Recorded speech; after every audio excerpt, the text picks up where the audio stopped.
Good evening. Tonight, in lieu of actual news reporting, we will be counting down a list of the top 10 worst Islamic... and I forgot my glasses.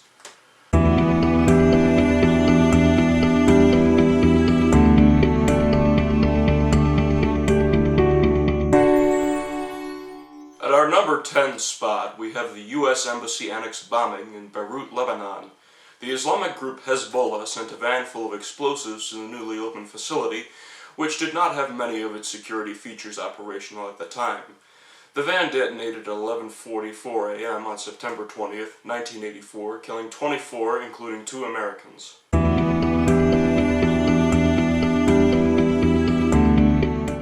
At number 9, we have the Air France hijacking by the armed Algerian Islamic group. They began by storming the plane before it had even left the airport in Algeria, dressed as local police, before revealing their intentions of establishing an Islamic State in Algeria. This plane wasn't going to Miami, but instead was intended to be exploded over the Eiffel Tower.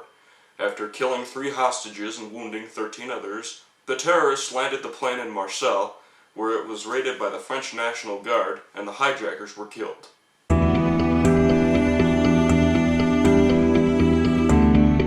At number 8, we have the U.S. Embassy bombings that took place in Southeast Africa, which were caused by many pre-existing factors that would be too complicated to get into here. 4 trucks containing large amounts of explosives drove to the U.S. embassies in Nairobi, Kenya, and Dar es Salaam, Tanzania, on the same day, detonating at almost the exact same time. A total of 4,000 casualties were counted between the 2 attacks, the majority of them being in Nairobi.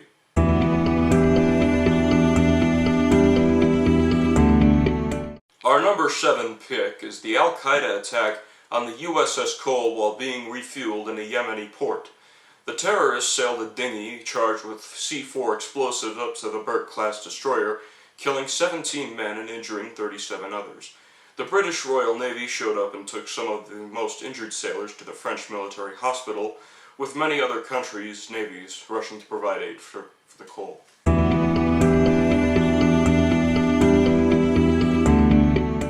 At number 6, we have the military installation shootings at Chattanooga, Tennessee. At around 10:30 a.m. on July 16, 2015, one Mohammed Abdulaziz opened fire and shot a total of 45 rounds at the local Armed Forces Career Center, injuring a Marine, before leading the police on a 7-mile chase to the Navy Reserve Center. There, Abdulaziz shot 6 more men while rushing the building. 5 were killed before he was surrounded by the police and shot to death.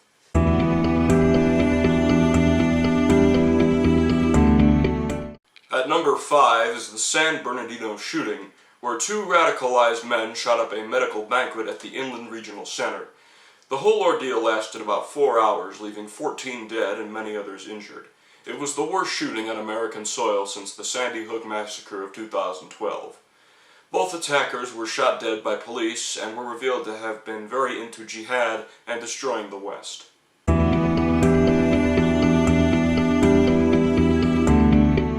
For number 4, we have the Boston Marathon bombing. 2 Soviet-born Islamic radicals planted improvised bombs near the finish line of the Boston Marathon on April 15, 2013. The bombs exploded, killing 3 and injuring upwards of 200. The motive given by the bombers explained they wanted to defend Islam in the United States due to their views on the Iraq War.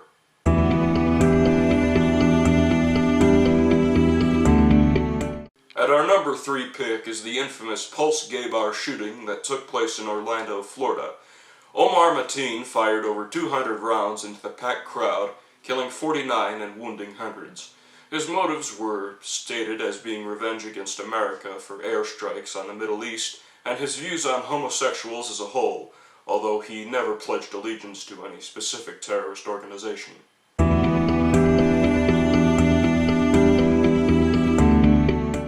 At number 2, we have the Naval Air Station shooting that took place in Pensacola, Florida. A Saudi aviation student living on the base began shooting at around 6:30 a.m., killing 3 and wounding 8, before being shot to death 20 minutes later.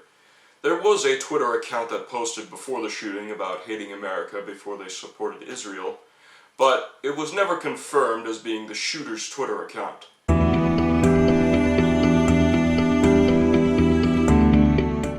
Finally, at number 1, we have the hijackings that took place on September 11th, 2001.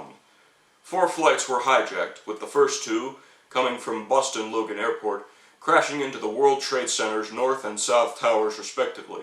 About 150 were killed in the initial 2 impacts, and the resulting fires, structural collapses, and people jumping from high windows killed upwards of 2,500 people.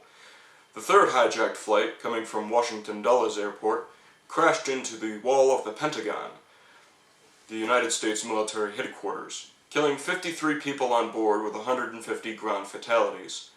The fourth plane had no clear target and proceeded to crash land in rural Pennsylvania. Al-Qaeda, and specifically Osama bin Laden, claimed responsibility for the attacks due to the ongoing American support for Israel.